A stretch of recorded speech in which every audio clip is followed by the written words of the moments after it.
Welcome guys, welcome to the channel let's know how. यहाँ पर हम फ्रेंच रिवॉल्यूशन के बारे में पढ़ने जा रहे हैं और इसे काफ़ी इजी और सिंपल लैंग्वेज में हम समझने की कोशिश करेंगे कि कैसे फ्रेंच रिवॉल्यूशन अकर हुई और उसने कैसे फ्रांस फ्रांस के डेमोग्राफिक्स और पूरे सोसाइटी को चेंज किया और कैसे हमें उसने चीज़ों को थोड़ा बहुत भी समझने की और हिस्ट्री में कुछ लर्न करने की opportunity the. Right, let's start of. French revolution basically सोचो, एक ऐसी कंट्री है जहां लोग सुबह उठते ही ये सोच रहे हो कि आज खाने को क्या मिलेगा, मिलेगा भी या नहीं मिलेगा। ब्रेड के लिए लंबी लंबी लाइंस लगी हुई हैं, लोग भूख से परेशान हैं। और इसी कंट्री के बीच एक शानदार पैलेस है जहां अंदर पार्टीज चल रही हैं, म्यूजिक बज रहा है और लोग गोल्ड प्लेट्स में खाना सर्व कर रहे हैं। ये कंट्री गाइस थी फ्रांस और साल था 1789। उस वक्त फ्रांस एक एब्सोल्यूट मोनार्की देश था। मोनार्की का मतलब होता है जहां पर किंग का रूल हो। राइट। और उस एब्सोल्यूट मोनार्की का नाम था old regime. Right, absolute monarchy. उस एब्सोल्यूट मोनार्की में किंग थे किंग लुइस 16 और उनकी वाइफ थी मैरी एंटोइन। राइट।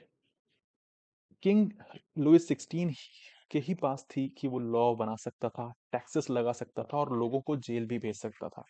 मतलब इन शॉर्ट, कॉमन लोगों के पास ना तो वोट था और ना ही डिसीजन लेने का हक। फ्रेंच सोसाइटी जो थी वो टोटल 3 पार्ट में डिवाइडेड थी। फर्स्ट पार्ट था क्लर्जी, जो कि पीपल एसोसिएटेड विथ चर्च को दर्शाता था, जो कि सिर्फ 1% ऑफ पॉपुलेशन था। सेकेंड स्टेट था नोबल्स, जिसको नोबिलिटी भी बोलते हैं। नोबल्स बेसिकली बिजनेसमैन थे और जो भी बिजनेस क्लास वर्कर्स थे वहां पर, उनकी बारे में बात होती है और वो भी सिर्फ 1% ऑफ द पॉपुलेशन थे। ऑलराइट। और थर्ड था, जिसको थर्ड एस्टेट भी बोलते थे। इसका मतलब था एवरीवन एल्स, मतलब सारे कॉमनर्स। कॉमनर्स मतलब हमारे और आपकी तरह 98% ऑफ द पॉपुलेशन थी ये पूरी। राइट। और जो भी क्लर्जी और नोबल्स मिलकर पॉपुलेशन 2% की बनाते थे, लेकिन स्टिल उनके ही पास जमीनें थी, पावर और प्रिविलेजेस था। और वो ऑलमोस्ट कोई भी टैक्सेस नहीं देते थे, या ऑलमोस्ट यानी close to 0% of the taxes देते थे। ये सिर्फ 2% ऑफ द पॉपुलेशन। राइट। और सारे राइट्स इन्हीं के पास थे मोस्टली। थर्ड स्टेट, जो कि नॉर्मल 98% ऑफ द पॉपुलेशन था, सारे टैक्सेस देता था, लेकिन फिर भी भूख, पावर्टी और इनजस्टिस झेलता था। यहीं से सिस्टम के खिलाफ गुस्सा पैदा होना शुरू हुआ लोगों के बीच। Right. Who paid the taxes? Only third estate. Who had the privileges? Clergy and nobility had the privileges and all the ownership of land and special rights as well. Okay. तो हुआ क्या? तो फ्रांस एक ऐसी economy थी जिसका हाल बहुत ही खराब चल रहा था। क्यों? क्योंकि वो काफी वॉर्स में शामिल हो रखा था। जैसे कि अमेरिकन वॉर ऑफ इंडिपेंडेंस में काफी खर्चा हो चुका था फ्रांस का। रॉयल फैमिली का लग्जरी लाइफस्टाइल इसका एक बहुत बड़ा रीजन था। इन सब ने इस कंट्री को डेट में डाल दिया था। डेट मतलब उधारी में। जब ट्रेजरी खाली होने लगी और जब खजाने उनके खाली होने लगे, तो टैक्सेस बढ़ाए गए। लेकिन सिर्फ टैक्सेस कौन देता था? थर्ड एस्टेट, जो कि 98% ऑफ द पॉपुलेशन थी। ब्रेड इतनी महंगी हो गई थी कि एक नॉर्मल फैमिली अपनी आधी इनकम तो सिर्फ रोटी खरीदने में खर्च कर रही थी। भूख अब लोगों की जिंदगी का हिस्सा बन चुका था एक तरीके से। इसी बीच क्या हुआ कि एनलाइटमेंट थिंकर्स, जिसको फिलोसफर्स भी बोलते हैं, जैसे कि रूसो, मॉन्टेस्की और एक और था जिसका नाम था लोकी। इन लोगों ने काफी फिलोसफीज अपनी पब्लिश की उस समय, और लोगों को धीरे धीरे ये समझ में आना चालू हुआ कि पावर सिर्फ किंग के पास नहीं होनी चाहिए, बल्कि लोगों के पास भी होनी चाहिए। और ऐसे ही आइडियाज लोगों के दिमाग में और गुस्सा डालने लगे और गुस्से की हवा को भड़काने लगे। राइट। हुआ क्या उसके बाद? पैसे की क्राइसिस इतनी ज्यादा बढ़ चुकी थी कि लुइस 16 ने मई 1789, कब? मई 1789 में एक एस्टेट जनरल बुलाया। एस्टेट जनरल बेसिकली एक तरीके से मीटिंग थी सारे टाइप के पॉपुलेशन के बीच में, सारे टाइप के मतलब जो क्लर्जी और नोबल्स और थर्ड एस्टेट, इन तीनों पॉपुलेशन के बीच में एक जनरल मीटिंग टाइप की बुलाई मई 1789 में किंग ने। लेकिन यहाँ पे क्या हुआ? यहाँ पे भी सिस्टम काफी अनफेयर अनफेयर था। कैसे? क्योंकि हर स्टेट को सिर्फ एक ही वोट मिला। मतलब क्लर्जी जो थे उसको एक वोट मिला कंबाइंड। ठीक है। नोबल्स के पास एक वोट था कंबाइंड। और थर्ड स्टेट जो था उसके पास एक वोट था कंबाइंड। तो इसका मतलब क्या होता था? इसका मतलब अ, इसका मतलब ये सिंपल था कि थर्ड स्टेट चाहे जो भी हो हमेशा हार जाता था। क्यों? क्योंकि थर्ड स्टेट हमेशा एक वोट रहता था, बाकी दोनों के पास दो वोट थे, तो जो भी रूल्स रेगुलेशन बनते थे वो आपस में इन लोगों अपने फेवर में कर लेते थे, और थर्ड स्टेट हमेशा हार जाता था। जिसके लिए थर्ड स्टेट ने हमेशा ये डिमांड की कि पॉपुलेशन के बेसिस पे वोटिंग राइट्स होने चाहिए, जिसको किंग ने स्ट्रेट फॉरवर्ड रिजेक्ट कर दिया और उसने माना ही नहीं ये बात। कुछ दिन बाद क्या हुआ कि इस थर्ड स्टेट का जो मीटिंग हॉल था, जहाँ पे थर्ड स्टेट वाले मिलते थे, बातें करते थे, डिस्कशंस करते थे कि आगे कैसे प्रोसीडिंग्स करनी है, उसको भी बंद कर दिया गया। क्यों कर दिया? क्योंकि किंग को लगा कि कहीं इन लोग विद्रोह न कर दें या इन लोग कुछ ऐसा ना कर दें जिससे उसके राजकाज में खलल पैदा हो बेसिकली। तो he was afraid, that's why he what he did was basically उसने मीटिंग हॉल ही बंद कर दिया। मीटिंग हॉल बंद होते ही क्या हुआ, इससे गुस्से में आकर लोगों के पास एक ऑप्शन था कि वो एक टेनिस कोर्ट पे गए। एक टेनिस कोर्ट पे गए और उन्होंने ये ओथ लिया, ये कसम खाई कि जब तक फ्रांस का कॉन्स्टिट्यूशन नहीं बनेगा वो हिलेंगे ही नहीं वहां से। और इसी मोमेंट से एक नेशनल असेंबली का फॉर्मेशन हुआ, नेशनल असेंबली बनी। ओके। और इसी नेशनल असेंबली ने मोनार्की जो थी, यानी जो रूलरशिप थी बेसिकली जो राजा की, उसको चैलेंज किया कि भाई अब आप अकेले पावर नहीं होल्ड करोगे। ठीक है। तो पहली बार पेरिस जो था राजधानी फ्रांस की, उसका माहौल काफी टेंस हुआ। और टेंस होते होते अफवाह एक दिन ऐसी फैली कि किंग की आर्मी आ रही है और किंग अपनी आर्मी भेज रहा है रिवॉल्यूशन क्रश करने के लिए। ऐसी अफवाह जैसे ही लोगों ने सुनी, उनके बीच में एक एक बेसिकली एक रिटेलिएशन मोड ऑन हुआ, और उन्होंने वेपन वेपन के लिए वो पास की एक बेस्टाइल जेल थी, बेस्टाइल जेल, बेस्टाइल प्रिजन, वहां वो सब लोगों ने धावा बोल दिया। कब? 14 जुलाई 1789 को। समझ गया? तो 1789 14 जुलाई को सारे लोगों ने बेस्टाइल प्रिजन पे धावा बोल दिया। किस लिए? वेपन्स के लिए, ताकि वो रिटेलिएट कर सकें, वो अटैक जो होने वाला था, जो अफवाह फैली थी कि किंग अपनी आर्मी भेज रहा है, उससे लड़ सकें। तो क्या हुआ इससे? अटैक हुआ, गार्ड्स मारे गए, और बेस्टाइल जेल थी वो पूरी गिर गई। गिर गई मतलब मतलब बेसिकली खत्म हो गया उसका वर्चस्व। ठीक है। और इसी दिन से फ्रेंच रिवॉल्यूशन ऑफिशियली स्टार्ट हुआ। डे क्या था गाइस? 14 जुलाई 1789। इसी को याद रखिएगा कि फ्रेंच रिवॉल्यूशन का बिगिनिंग हुआ। ठीक है। उसके बाद क्या हुआ? इसके बाद फ्रेंच रिवॉल्यूशन ने लॉज का फॉर्म लेना शुरू किया। लॉ बनने स्टार्ट हुए, बेसिकली लॉज का फॉर्मेशन स्टार्ट हुआ। और लॉज का फॉर्मेशन स्टार्ट होते ही क्या हुआ? जो फ्यूडलिज्म था, यानी मतलब जो अलग नोबल्स के पास या क्लर्जीज के पास स्पेशल प्रिविलेजेस राइट थे, उसको खत्म कर दिया, उसको एबॉलिश कर दिया गया। ठीक है। और एक बेसिकली एक डिक्लेरेशन फॉर्म हुआ। एक डिक्लेरेशन मतलब एक तरीके से एक रिटन फॉर्म पे एक डिक्लेरेशन साइन हुआ सब लोगों के बीच में कि भाई अब लोगों को rights of man and citizens जो रहेंगे, जिसमें इक्वालिटी, फ्रीडम और राइट्स की बात की गई थी, वो पास हो गया। ठीक है। एक डिक्लेरेशन जिसमें इक्वालिटी, लिबर्टी और जस्टिस के बारे में बात हुई फॉर ऑल, ये पास हो गया। इससे क्या हुआ? लुइस 16 के साथ साथ एक अलग से कॉन्स्टिट्यूशन भी फॉर्म हुआ। और 1791 में फ्रांस जो था वो कॉन्स्टिट्यूशनल मोनार्की बन गया। कॉन्स्टिट्यूशनल मोनार्की बन गया। कॉन्स्टिट्यूशनल मोनार्की का मतलब क्या होता है? मोनार्की का मतलब होता है भाई जहाँ राजा हो, और कॉन्स्टिट्यूशनल का मतलब होता है सिंपल भाषा में जहाँ पे संविधान हो। तो बेसिकली वहां राजा भी होना हो गया और संविधान भी हो गया, मतलब बेस्ट ऑफ बोथ वर्ल्ड्स, दोनों चीजें हो गई। राइट। तो पहले मोनार्की था, अभी कॉन्स्टिट्यूशनल मोनार्की हो गया। ठीक है। इसका मतलब क्या हुआ कि फ्रांस कॉन्स्टिट्यूशनल मोनार्की बन गया जहां किंग की पावर लिमिटेड हो गई। ठीक है। इसी बीच क्या हुआ? इस जैसे ही ये कॉन्स्टिट्यूशनल मोनार्की बना फ्रांस, उसके एक साल बाद यानी नेक्स्ट ईयर किंग लुइस 16 जो था, उसने एक गलती कर दी। गलती क्या की? उसने सीक्रेटली फ्रांस से भागने की कोशिश की, लेकिन क्या हुआ? पकड़ा गया। और इसी इंसिडेंट के बाद पब्लिक का ट्रस्ट जो था किंग पर, वो पूरी तरह से उठ गया और खत्म हो गया।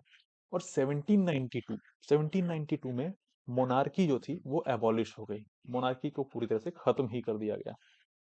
ठीक है। और जो नेशनल कन्वेंशन बेसिकली एक नई पार्टी या नया एक ग्रुप बना बेसिकली, जिसका नाम था नेशनल कन्वेंशन। नेशनल कन्वेंशन, ठीक है। अब नेशनल कन्वेंशन जो था उसने चार्ज ले लिया, अब वो किंग की जगह वो हो गया बेसिकली, लेकिन किंग नहीं था।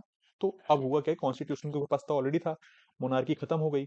तो बचा अब कॉन्स्टिट जो एक तरीके से गवर्नमेंट एक तरीके से फॉर्म हुआ, जिसको नेशनल कन्वेंशन नाम था, और वो कॉन्स्टिट्यूशन के साथ रन करना स्टार्ट की कंट्री को, राइट। ये 1792 में हुआ।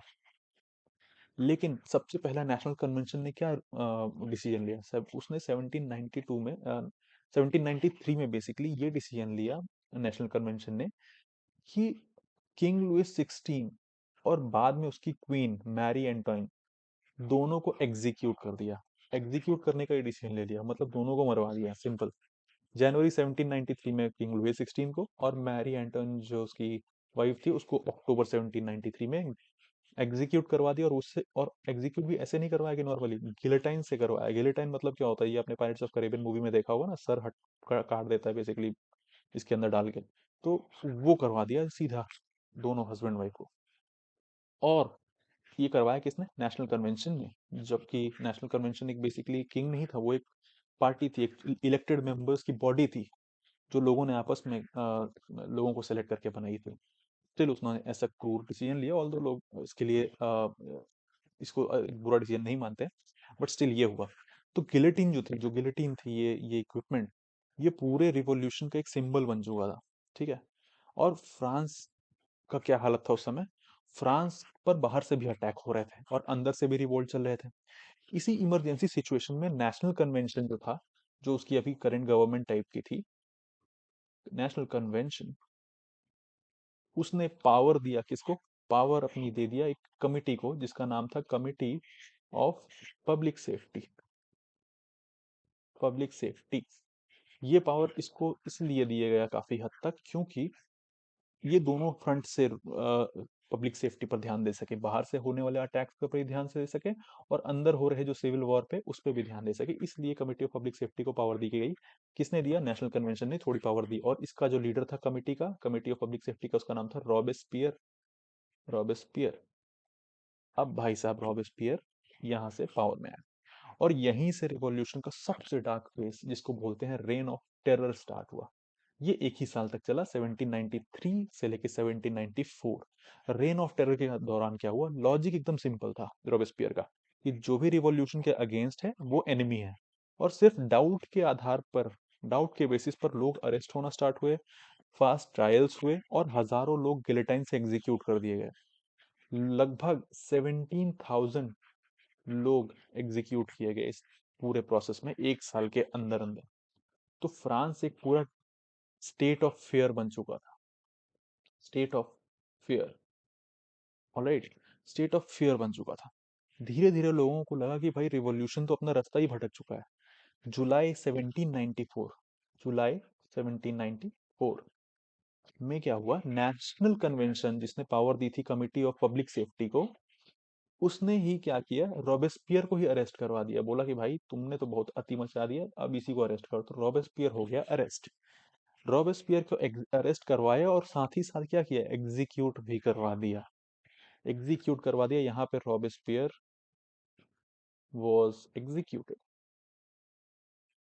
कब, 1794 जुलाई। एंड दिस मार्क्ड, या यहीं से खत्म हुआ रेन ऑफ टेरर ऑफिशियली।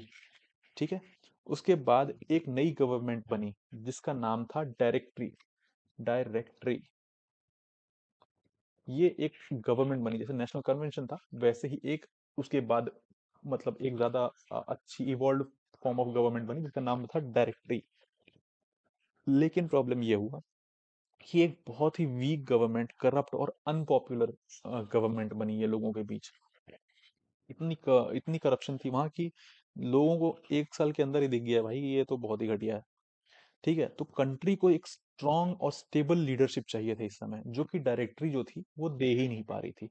तो इसी पॉलिटिकल केओस के बीच में एक यंग मिलिट्री लीडर उभर कर आया, जिसका नाम हम सब जानते हैं था नेपोलियन। Napoleon Bonaparte. नेपोलियन एक ब्रिलियंट ब्रिलियंट मिलिट्री लीडर था जो कि वॉर्स काफी जीत रहा था और पब्लिक का हीरो भी बन चुका था तब तक। 1799 1799 1799 1794 में डायरेक्टरी बेसिकली बनी 1794 में रॉबेस्पियर को मारने के बाद। और 1799 में नेपोलियन ने बेसिकली सारा पावर, एक कूप करके प्रोसेस होता है, कूप के चलते उसने सारी प्रोसेस अपने हाथ, सारी पावर जो थी वो अपने हाथ में ले ली। और जैसे ही 1799 में नेपोलियन अपने हाथ में पावर लेता है, इसी के साथ फ्रेंच रिवॉल्यूशन का जो रिवॉल्यूशनरी फेज था, रिवॉल्यूशनरी फेज मतलब लोग मर रहे हैं, कट रहे हैं, वो वाला फेज जो था वो ऑफिशियली एंड हो गया। अब जैसे ही नेपोलियन 1799 में पावर में आया, ठीक है। अब रिवॉल्यूशन के बाद क्या हुआ, रिवॉल्यूशन के बाद फ्रांस में स्टेबिलिटी और ऑर्डर आना शुरू हुआ वापस। क्योंकि फ्यूडल प्रिविलेजेस जो थे, फ्यूडल प्रिविलेजेस मतलब वही जो नोबल्स और क्लर्जीज के पास एक्सेस स्पेशल प्रिविलेजेस थे, वो फ्यूडल प्रिविलेजेस और एक्सट्रीम इनइक्वालिटी जो थी वो खत्म होनी स्टार्ट हुई, और लॉ और जो प्रॉपर्टी राइट्स को स्ट्रेंथन किया गया, ठीक है। कॉमन लोगों को अब फ्रीडम और इक्वालिटी का एक्सपीरियंस मिला जो पहले सिर्फ स्लोगन्स में मिलता था, ठीक है। नेपोलियन ने इस पूरी केओस और पब्लिक के जो डिजायर था स्ट्रांग लीडरशिप का, उसका फायदा उठाया। लोग उसे हीरो और सेवियर की तरह देखने लगे, क्योंकि उसने प्रॉमिस किया कि वो फ्रांस को एक वापस ऑर्डर पे लाएगा, जस्टिस प्रोवाइड करेगा, नेशनल प्राइड वापस लेके आएगा। और इसी तरह नेपोलियन ने ये सब किया भी, और नेपोलियन सिर्फ एक मिलिट्री लीडर नहीं, बल्कि फ्रांस के लिए पूरा सिंबल की तरह और एक पूरा पॉपुलर लीडर बन के उभरा। इस पूरे पूरे प्रोसेस में फ्रांस रिवॉल्यूशन एक पूरी तरह से एक इंस्पिरेशन बन के आया पूरे वर्ल्ड के लिए। वो हमें बहुत कुछ सिखाया। फ्रेंच रिवॉल्यूशन ने सिखाया कि जब भी भूख, इनइक्वालिटी और जस्टिस एक लिमिट को क्रॉस कर देते हैं, तो लोग अपना डर ही खो देते हैं और किंग्स भी गिर जाते हैं उस समय।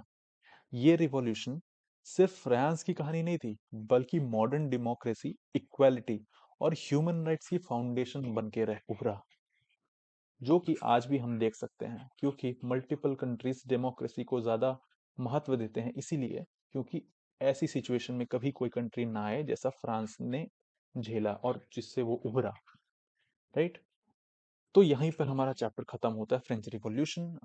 आशा करता हूँ आपको चीजें समझ में आई होंगी और इजी लगी होगी चीजें, और आप जब भी इसको डिटेल में पढ़ेंगे, आप चीजों को, डॉट्स को कनेक्ट कर पाएंगे, और आप इसको एक और अच्छी तरह से समझ पाएंगे पूरे एस्पेक्ट्स को फ्रेंच रिवॉल्यूशन के। होप आपको ये पसंद आया वीडियो, और ऐसे ही नॉलेजेबल वीडियोस के लिए इस चैनल पे जुड़े रहें जिसका नाम है let's know how. And we'll be seeing you in another videos that I'll be uploading later. Till then, stay tuned. Thank you. Cheers. Bye.